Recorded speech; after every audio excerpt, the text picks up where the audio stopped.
So there comes a time when we must sit down as a community and discuss what you call the community agenda. For example, as the Kalenjin'S, we have been in power for the last almost 50 years. Let's say ever since Kenya got independence.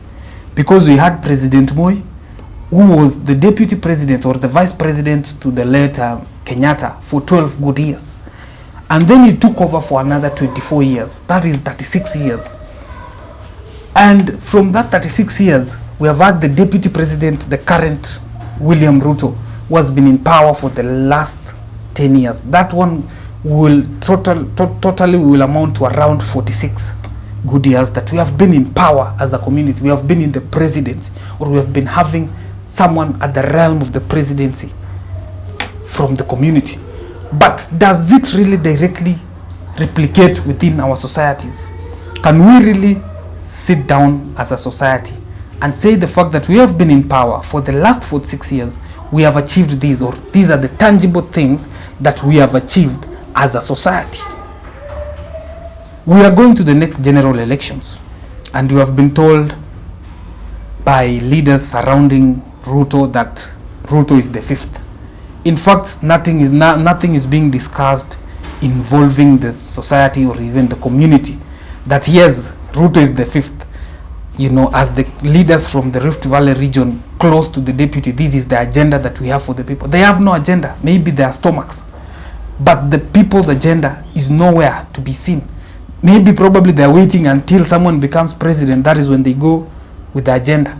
They forget that immediately somebody becomes a president, it becomes something different. It becomes the president for the whole country. If you don't take your issues as early as now, if you are just busy politicking and doing things that add up to nothing, then at the end of the day, you won't be able even to see that president when he becomes president. But my point is this. Kisumu and Coast, that is Mombasa, they didn't even vote for the current government, but they have been the greatest beneficiaries from this government. For example, in Kisumu, we have the revitalized port. The railway now is working.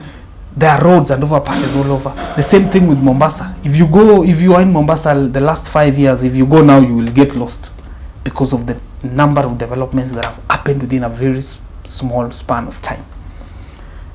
According to what I see, could it be better if we were to go to the opposition even as the Kalenjin'S? Because immediately if we were to go to the opposition and Raila becomes the president, automatically the first place he will start with development is the Rift Valley and other parts that even didn't vote for him. Why don't we try that? Maybe it could be a solution. What is the essence of us having our own in power, and yet at the end of the day, he won't be able to remember us? We have to think outside the box as a community. If by any chance we go to the opposition, then let's count it as a benefit. And if we were to go to the presidency, let's also count it as a benefit. Let's not put it as a matter between life and death, that so and so must become president, and that is the agenda, or that is final. No, we have got to think wide and think big. The second thing is this: 46 years of power. That is the 46 years that we have been in power.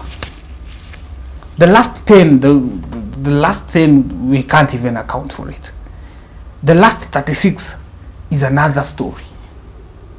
What is the essence of us fighting, or even of us throwing stones, or even hating each other because of politics? And at the end of the day, whoever even gets it might not even be able to benefit the society.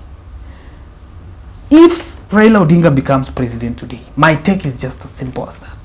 The people who will benefit most, I'm telling you this, and you can save it for your own reference, are the people from the Rift Valley, followed by the people from central Kenya. The rest wataonea ile wanasema wataonea view sasa.